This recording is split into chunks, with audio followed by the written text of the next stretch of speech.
So welcome back everybody, and what a fantastic start to the day. Brilliant speakers. We are going to have those speakers on the panel tomorrow to answer some of your questions. But today's panel is full of great new, young, fresh designers who are all working in our favorite occupation of transit mapping, and we're going to go through and introduce them in a second. If I can start, if you don't mind, by introducing myself. Andrew mentioned the 1960s, and I think I'm one of the few people who was around in the 1960s, and I was a very annoying child. And I used to go on the London Underground, and my mum would be so annoyed with me that the only thing she could do to shut me up from saying, "Mummy, Mummy, Mummy," was to give me a copy of the London Underground map. So in the 1960s, when the Beatles were still playing their music, I was looking at the London Underground map and being fascinated by it and not annoying my mum on the Underground. And that's how I started being interested in the design of transit maps. And then a few years later, I was collecting them from around the world.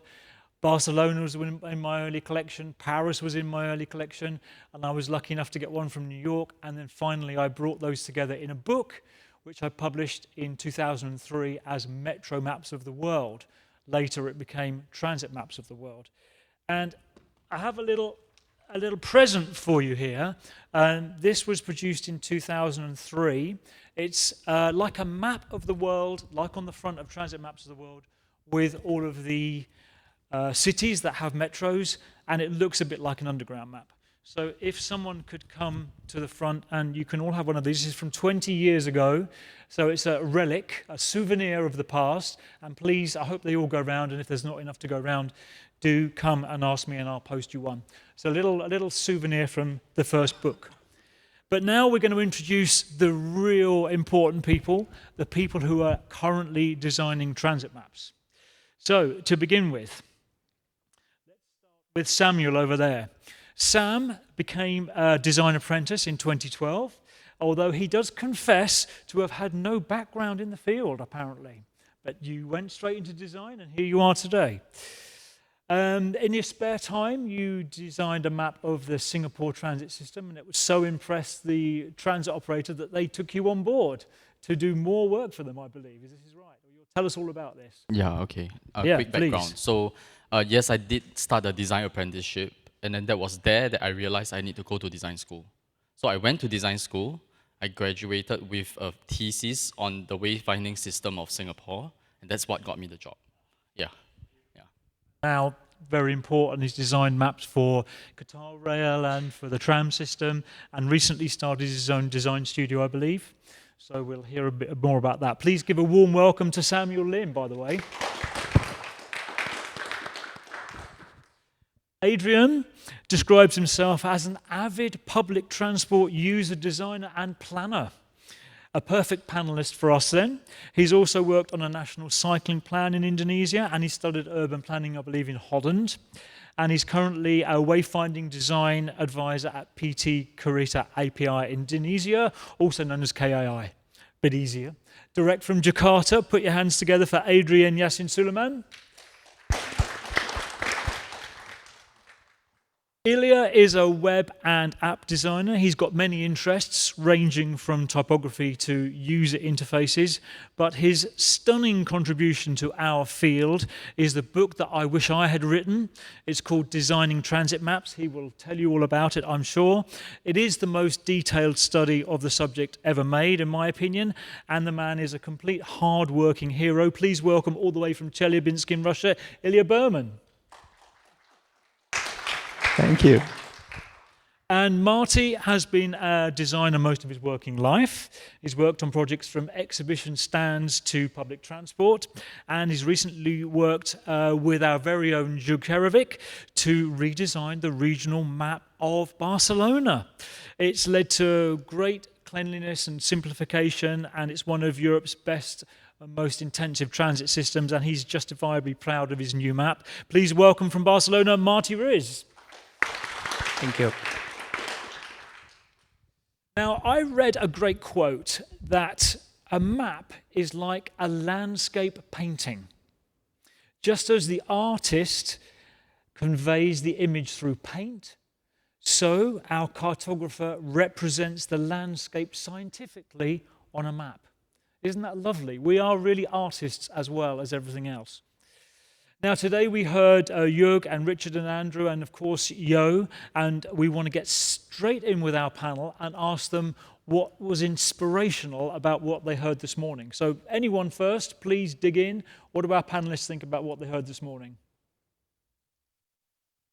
Sam's going on. Yeah. Oh, just to get everyone to know, we have no idea what are going to be asked. So this is like, whoa, was I listening?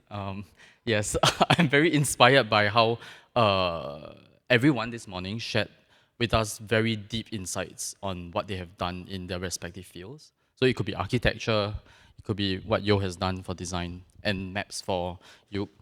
I think what we received this morning was very deep, meaning it will take you a lot of years to reach the kind of insights they have arrived at.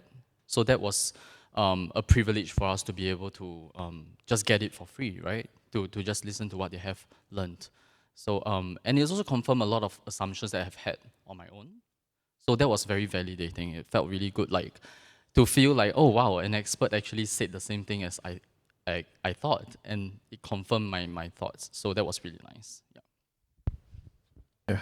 Maybe to summarize a bit about this morning session, I mean, I came from Indonesia. Well, it's a seemingly large country, but it's really still developing in terms of public transport. So listening to all of the sessions, especially from you, explaining like the types of hubs, I tried to like talk to my friends back there, like see where is Jakarta is about, and it's not there, I would say. Like, so obviously, like we get a lot of things that we can learn apparently. In Indonesia currently we have a lot of hype of having hubs as names, but it's not hub at all. It's just like a building with a bus stop in front, but they call it transport hub. But seeing like all of the examples of like an actual transport hub should be, it's really just of course an eye-opening session, and of course I will look forward to the entire session also today and tomorrow. I think we were lucky to hear the presentations by Andrew and you this morning because of the experience they had is much broader than just designing, things in graphic design tool. And when somebody who is not into this stuff asks me what is so fascinating about transit map design, it's like just lines of different colors and there is no life in it, they would sometimes say. For me, it's so opposite, because to do this job well, you need to understand so much about how people live, how people move, how people think, how different all those people are, and how different they are around the world.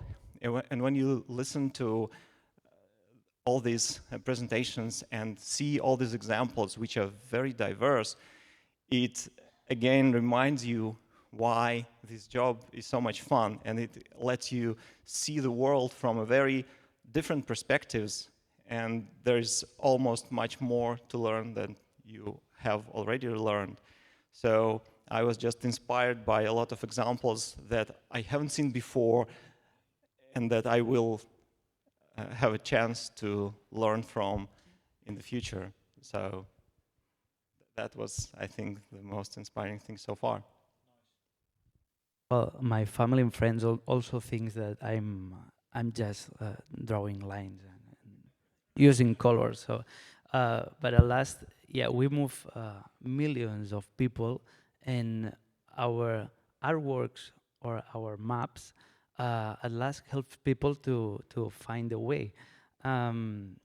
It's very inspiring, Yo, because everything he talked is about help people to make the information more understandable. So I think this is our goal as a graphic designer, our map makers. So I think it's a pleasure to be here, seeing how you in each city works very hard to help people to live better. So I think it's very inspiration, of course. Beautiful. And on the maps that you guys produce, you obviously have to show hubs. Hubs are important, as we have learned. Is there anything about what we've heard today that will help you in maybe rethinking how we show hubs or how we help the public to get through the hubs and interchanges? Start at that end, or does anyone want to volunteer? I can start if you want. In some cases, we represent hubs just as a linking station, but for example, in Barcelona, we have a full integrated system. So just with one card or with one ticket, you can validate in each mode of transport, in each operator. Here in Hong Kong, if you take a bus, you pay. And with the same car, if you take a metro, you pay again. Then I think the concept of hub in Barcelona takes more strong, because we really can interchange between operators without finishing the previous journey. And I think when I see the hubs in our map, I understand a hub on one way. But maybe in other maps, I can see the hub like just interchanging station. Also, if we add an extra services like bike sharing, so the concept grows a lot and it's really a hub, then I think it was EO that also talk about have shops in the hubs. So introduce new facilities in these hubs, because we have a really crowded and frequented space that we have to take our best of this place.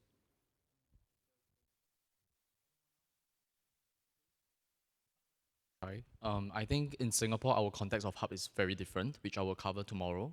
The way we look at hubs I noticed, is actually quite drastically different from what we've seen today, because of how actually every station is considered a hub for Singaporeans. So we never considered or felt the need to explicitly, highlight them, because it's very normal to transfer to a bus to complete your journey. In fact, the way we charge the fares will be continuous. It's by distance based all the way to your last stop on your bus. So it's almost unthinkable for someone to think that their journey ends at a train station unless they stay next to it. So for the local community in Singapore, it's very, very normal to just, you take the train, change to which bus, stop at which stop, and then you finally arrive, or you switch to personal mobility devices. So I think it's interesting, and it made me realize, I should then talk about Singapore's hubs, like why we treat them like that, because of our density is very different. So yeah, tomorrow we'll cover that. And thinking about what Yo showed us, that plan of the decision points. First of all, I sit on the metro, then I get off the metro, then I look for my bus. I mean, is that something then that's not difficult for Singaporeans? It's very, very simple. You don't have to have anything new there on the map at all. Yeah, it's very integrated. So it's not like how do I say? It's quite natural, I would say. So you will know which bus to take right after, because it's part of your journey plan, and then which exit to get to will get you to that bus stop. It's building of the bus stop. It's part of the contract of building the train station. So no Singaporean, or rather every Singaporean, would expect there will be a bus stop outside the station. It is even part of the architecture, right? So I didn't think it was a privilege, to have this kind of integration where the authorities made a very early policy level that it is one set. And therefore, which exit you go to will reach the buses that you need.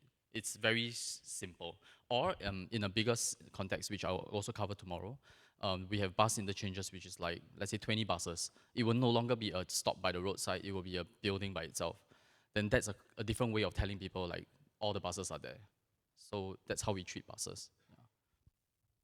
Yeah, I want to add something. I mean, even though I live just an hour fly away from Singapore in Jakarta, it's basically a heaven and earth situation. When I compared it, like Indonesians always see Singaporeans as like Singapore as like one of the, of course, top example that we always dream to have, and that shows. I mean, if I compare at least from what Singapore has and Jakarta has, like as he mentioned, every station in Singapore is basically a hub. it's just a very normal thing for you to, easily change and transfer to another mode. While in Jakarta is not so the case. So that's why the term of hub in Jakarta is just starting to gain traction, but it's quite in a wrong way, in the meaning that they always consider a hub is when you are finally physically connected to a sky bridge or whatever, instead of actually thinking of the entire holistic planning. And that shows in, at least I will show the map tomorrow, then in Jakarta, we kind of have to differentiate like what kind of interchange that has like, do you need to tap out first or you don't need to tap out? Because that really changes the thinking of people when traveling. If in Jakarta at least, when you want to change between lines, sometimes you really have to go out and basically you get charged twice because we don't really have those integrated fare or everything. We kind of have to alleviate those ways by showing, okay, this hub you can just transfer without having to go out, walk a kilometer or so. But we still have to note it on the map because it's adjacent. But because of the lack of planning, even though it's adjacent, as mentioned, like in those Yo's plan, like how hubs could be, most hubs in Jakarta are just like scattered stops, scattered stations that we just have to deal through. That is where Transport for Jakarta is trying to, ease the harsh of people. So that's why I also agree that while interchanges and hubs are often seen as, how to show. I mean, we were just shown like how big Admiralty Station by Andrew yesterday, and you mentioned that hub could also be like a biggest barrier for people to take transit because just how bothersome it is to change modes. Then I realized to myself that's my case in Jakarta, because sometimes I actually live next to a train station, but because if I want to use the train, it means that I have to change at one of the main stations that requires me to walk 15 minutes just to change lines. I mean, I could just take the bus or just take Grab. That's an option that a lot of Jakartans are dealing with today. Thank you very much for that. And thinking about those symbols that we use on the maps, I think both Jörg and Yo mentioned this in their talks. And in fact, Andrew touched on it as well with Hong Kong. It's become almost an international symbol, hasn't it? With this basically an open circle with an outline around it. And I on my book, I think I dated this back to about 1911. We saw these on maps, a long time before any of us were here. So this is something that's evolved gradually, but it is becoming a kind of an international symbol that's used in many maps. I mean, do you have a view on the interchange symbol? Do we need the same one all over the world? I think the symbol you've mentioned is very recognizable around the world, but it's sort of binary. Either you see this thing and then it's an interchange, or it's just a tick or some simpler designation and then it's not an interchange. But from the passengers' points of view, it's not that simple, because all these hubs, all these interchanges are different. In some of them, as you've mentioned, you need to pay twice, or you need to exit and then find some other entrance. In some others, you just pass from one train to another train over the platform, as we saw yesterday. In some places, you need to go outside, maybe under the rain, and then cross some busy road and then enter, but it's free. And there are so many options. And for the passenger to make a decision, to make a plan for their journey, they need to account for all of them. And then, when they are on site, they actually need to find their way from one train or bus or tram to another one. And so, from the map design point of view, we need to understand at what level they need what pieces of this information and what pieces they don't need. For example, if you're planning a journey over a city, you don't need to know which particular escalator to take on some station. You just need to know whether you want to interchange here or here. And so using just one symbol may not be enough. You need to have at least some understanding of whether you will need to go outside or not, or would you need to pay again or not. This may be a factor in your decision making, but not more than that. Like in Moscow, what Yo was showing, this crazy 4-station interchange where all 4 of them have different names. In addition to having 4 different names, they were trying, like, you cannot go in direct passageway from one of them to another of them. So 2 of them are not connected directly. You need to pass through one of the other 2. And for many, many years, they were trying to show this fact on the map by crazy tools. But it is the only place where you can go from one of those lines to the second of those lines. So there is no decision the passenger can make from understanding this detail. So they don't need to show it.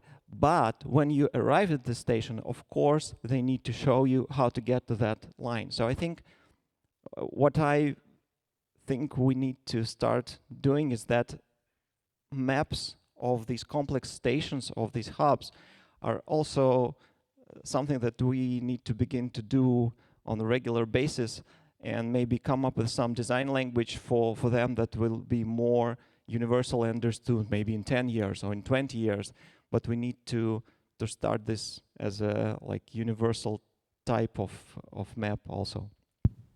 Yeah, because something like the cross-platform interchange that Andrew showed us, that's an easy change, isn't it? You just get out of one train and you're in the next one. If you know. If you know. But then how do you let people know that with the minimal amount of information that doesn't clutter the map, so that they know they may have to walk out in the rain, for example? Yeah, in Moscow, several years ago, they started to put little dots in these kinds of interchange, and in the list of symbols, they listed as a cross-platform interchange. And I was asking my friends, how many of you know what a cross-platform interchange means? And nobody has an idea. So it's just a term that transport planners and transport engineers use, and they think it's helpful to put it on the map, but real passengers have no idea. They just think it's some dot, and they still are confused if they don't know. Yeah, to add to that, at least what we try to do in Jakarta to differentiate that. We try to use line thickness at least. I mean, we don't use the white on the black on white blob, but we use lines to connect the between the stations. So if the station is directly connected to each other, we would just use a very thick lines, because we use station numbering, and our courses are similar to what Tokyo has. So the thick of the line is almost the same as the big of the circle itself. So people know that is directly connected. But if it's not directly connected, we will just use a thinner line with an additional pedestrian sign on it. So people know that you have to walk through to transfer.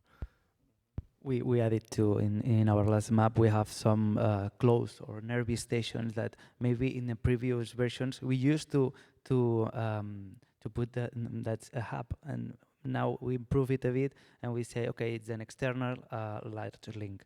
It maybe take you 2 minutes walking, but we cannot say people this is a hub or this is a connection station, because that's not true. We have to help them and be absolutely clear about that. Because if you have you are on Wildshire, maybe you cannot do that link. Because every obstacle to a passenger is going to put them off using the system again. I wanted to offer a different perspective. So in Singapore, we have the privilege of using the station code. So if you're familiar with the Singapore map, every single station is given a unique number and an alphanumeric code. So with that, we actually are able to very quickly tell you that which stations are connected and interchangeable, right? Because you will see 2 different colors and 2 different codes. So that was a design that when I tried to redesign, I actually, instead of killing that, I wanted to pull that idea to even further. So we brought that shape and that design into the station, onto the signs. Previously, it wasn't. So I wanted people to associate the map with the station signs better.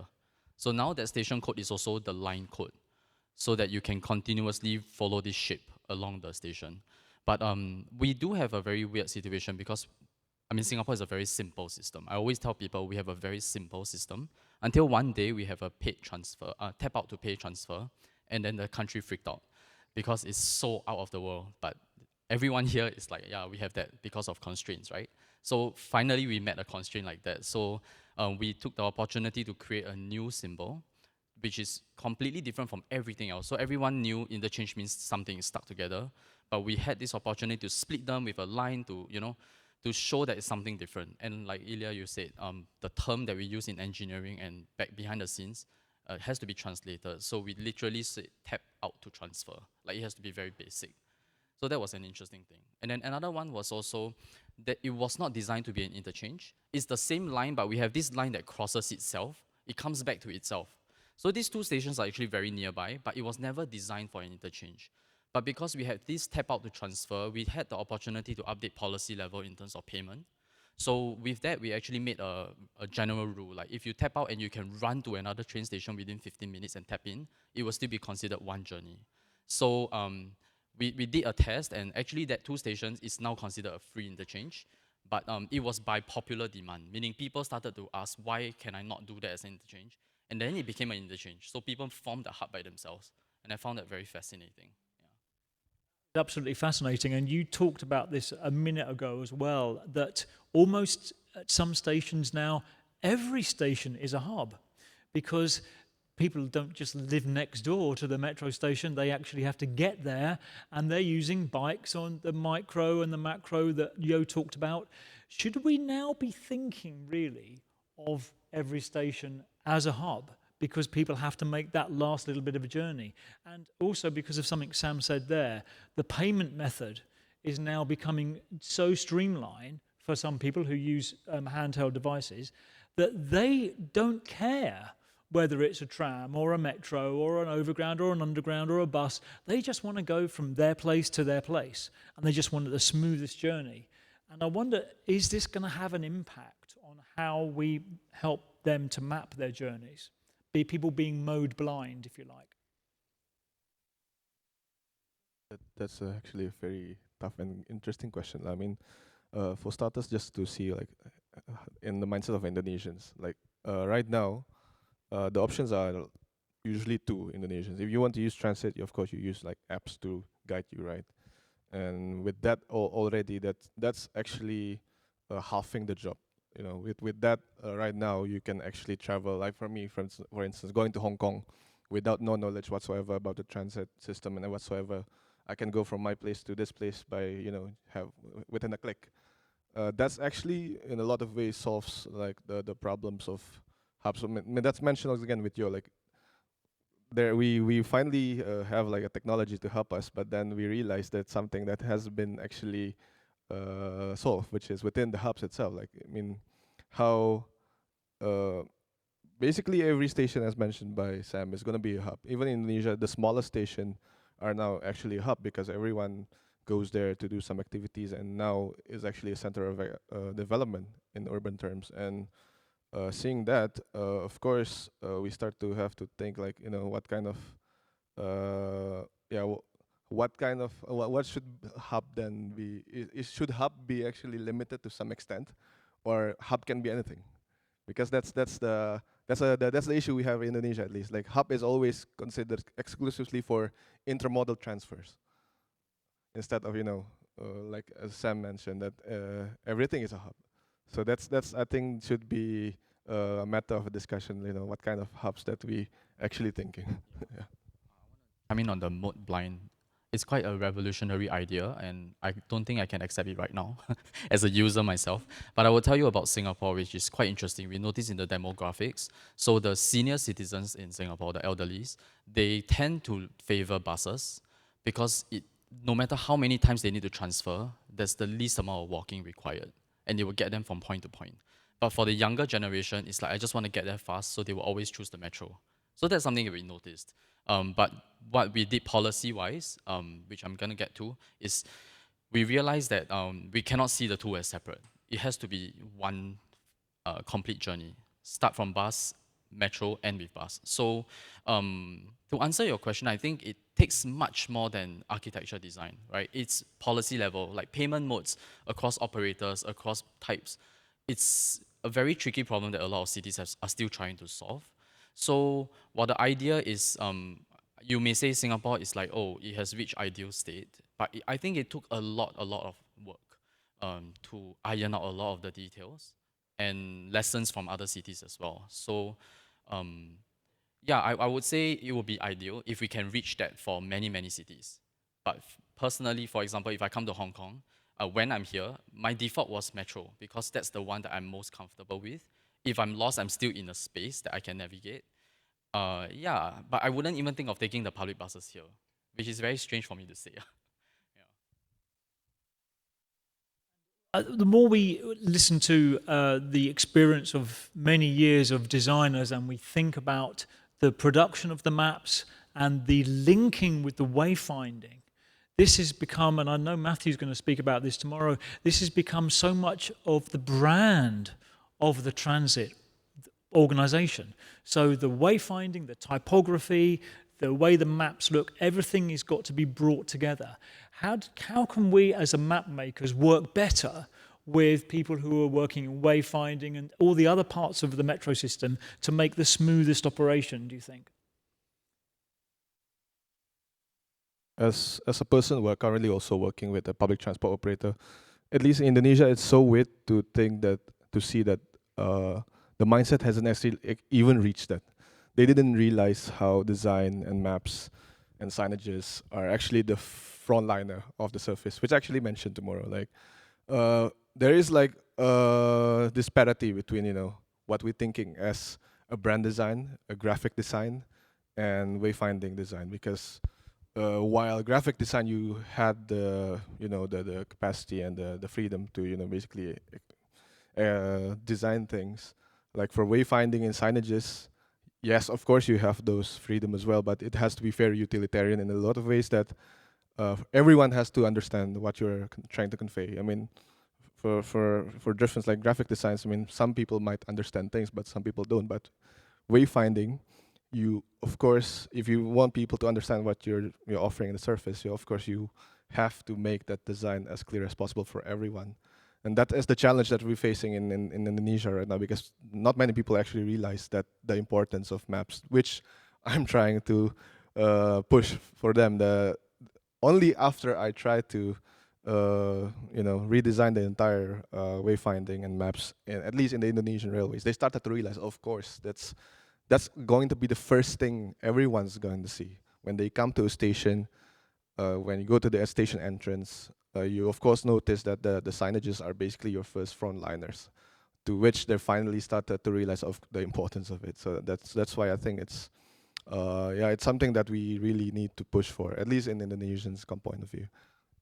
I want to add on. So you mentioned like the map is the first thing people see, right? So not everything is perfect in Singapore. So when I joined, I realized that there were no maps at entrances. So I found that very bizarre. Like so the analogy I used to tell the stakeholders is that imagine going to McDonald's and then there's no menu, and then you're just supposed to order something. So took us a bit of effort to put that in, but once you put that in, everybody expects it to be there. It's the thing. So I would say to inspire sign designers to align is to get everyone to see the map first. Yeah, and then I was in a privileged position to be able to do both, and then that's how we extracted elements from the map. Yeah. So what I think we can do if we are trying to convince the team to do that is you can read Ilya's book. Because it has elements, right, to talk about maps and how those elements actually informs your wayfinding. It's all connected. Yeah. Thank you. Well, I guess my answer is just to try your best to make the map as beautiful as possible so that it is not considered just some technical part of the space like a fire plan, but it is entertaining. It is like inspiring some people. It makes like an attraction of itself, so that people want to look at it, want to see how beautiful the icons are, how beautiful the lines are, how good the colors are, how good the typography is, so that from there you can like expand all this graphical material, and that is something I will talk about tomorrow, to other elements that you use around the system. So I think if we want the maps that we make to be not just a map that has to be there by some law, but a piece that is a source of like branding, we need to put the most effort into like every single detail, and we need to learn about typography, about graphics, about color as much as we can. And we need to explore like other areas of design and what kind of thing people do there. Even if, like for example, 3D. I have never used any 3D modeling software for my design, like any design. But I think if I knew that, if I was able to use it, I would come up with better designs. Maybe in some of my maps I could have incorporated that, and that would be more like easier to read or more beautiful or whatever. And there are some other tools. For example, some designers are not very good at typography or at whatever, at color, and their maps are lacking because of them. So the more disciplines you can learn and try to use, the better the result. But at last, we have to think in accessibility, and sometimes these bored or traditional icons are the most clear for everyone. Because I agree with you, and I have so fun designing 3D icons and anything else. But alas, in a Signa system or in wayfinding, we need to find the typical things, and maybe if we all share the same icons, we will make strong our language. So we all together share this goal and the same mission, guide people throughout our network. If someone starts to put some colors, etc., maybe it doesn't work as well for everyone. But I agree with you. I'm a freak of that, and I like to improve and try things. But sometimes you say, okay, maybe people will not understand that. So are you two making an argument that we do need to go along Jug's lovely idea from a few years ago of international symbols, icons, that they're pretty much the same everywhere? I mean, we use the same symbol for an airport on all the maps. Should we all be using the same symbols for a hub or an interchange? Could be. I think in some way we are doing it. Since Harry Beck's first map, we still doing almost the same, but of course there are icons that can't be the same for every ATM. For example, of course in Barcelona we have Montserrat, the mountain, and we have specific icons that it's the same cable car, but behind the cable car there's the mountain, and we can decline one icon, but at last I think, like you, that okay, an international icon for an airport, it's perfect. Why not? There's sort of already like a ISO for that, like icons, what I know of that. But if you want to start a war with designs, then maybe we can do that. Because I think there's, I mean, standardizing everything is always a good thing, but I think we have to see like what kind of things that generally is could be implementable or not, because there's a lot of already different cases. Like if you go to Indonesia, of course, there's something that there's some icons that people wouldn't understand because they lack context. I mean, so I think standardizing in a lot of ways in general, yes, but to everyone use that, I mean, it's going to start a war. And I think the airport symbol is standardized also because it's connecting you to the other side of the world. So there's a reason, like there's an invisible map outside of your metro map that continues to someone else's airport symbol, right? But to talk about, I mean, stretch a little bit to talk about other symbols in the system, right? So for example, the toilet symbol in Qatar generated a bit of confusion during FIFA World Cup because we localized the symbol a little bit too much. Well, not we, none of us here, but someone did that. And then it's very nice for us to see, wow, you actually localize a symbol as simple as a toilet sign. But when it comes to the international guests, we really couldn't figure out which one was male and female. Yeah, so that's an example. Yeah. But you don't identify the toilet in the map. So I was Oh yeah, thank goodness. No, no, I no. was Yeah, talking every every station has moment toilet. about maps, Yes. not about all Yeah. icons, because I'm a graphic designer. If we made everything equal, I will lose my job. Yes. I was actually inspired by your talk in Abu Dhabi, where you showed some of the iconography for Qatar.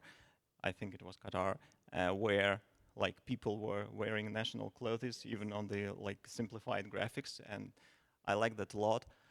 And also, even for the airplane icon, there are like thousands of ways you can draw an airplane. And on our Tashkent metro map, there are like two terminals of the airport, one for international flights and one for local flights.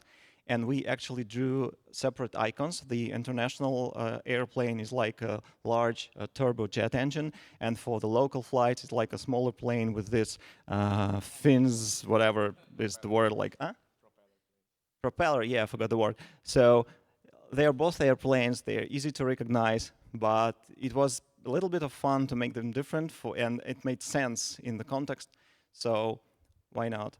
I think we can standardize like the general symbol if it's an internationally understandable symbol, but then we could have a lot of fun in the details. So Some people put the airplane on 90 degrees, someone on 45 degrees. Which is the right version of that? So to sort of round up, I think we need to round this up now. I wonder if we can think about the future. Can we use the maps that we have designed to be scalable?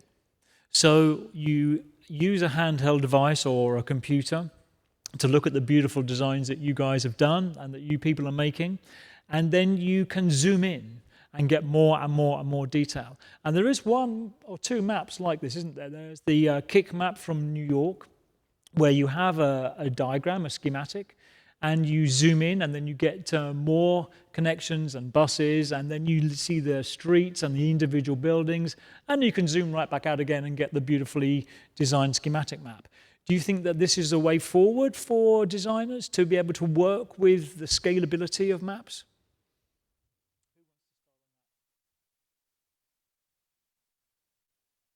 I think it's a great idea. I mean, because I'm a designer and I want to see it work.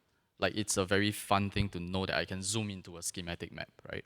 But I think if I need to touch a digital interface and I need to zoom, as a user, I may feel more inclined to go towards a geographically accurate map, which is Google. Because if I need that kind of granular detail, I may use the roads and the surrounding buildings to give me more context, rather than design that into a schematic form. But that's just me as a user, but not a designer speaking. But as a designer, yeah, I want that. it sounds like an interesting research project. Like, I'm trying to imagine how a schematic map would become less and less schematic when you zoom in, so the lines sort of blend into like the real geography. And as I envision it in my head, it sounds like a lot of fun. How complex of a project it might be, I don't know, but that's something to explore. But your question reminded me of launching Transport for London map in digital form for the first time. I don't know what it is like now, but it was like the most stupid implementation of London tube map I have ever seen, because at some levels of zoom, it's the same as the map that they use in print. If you zoom in, the lines become bigger, but the captions become stay the same, so they become smaller, like in relation to the lines, and there's just a lot of empty space around them. And if you zoom out, at some point the captions just disappear, and you see only the lines. And like, there is no reason to do that. There is no use at any other zoom level other than the one that just represents the actual printed map.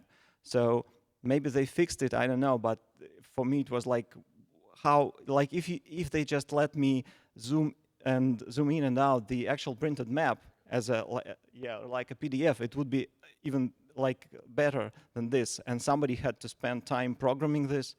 So if you do that, you need to do that well, and I think it will take a lot of effort.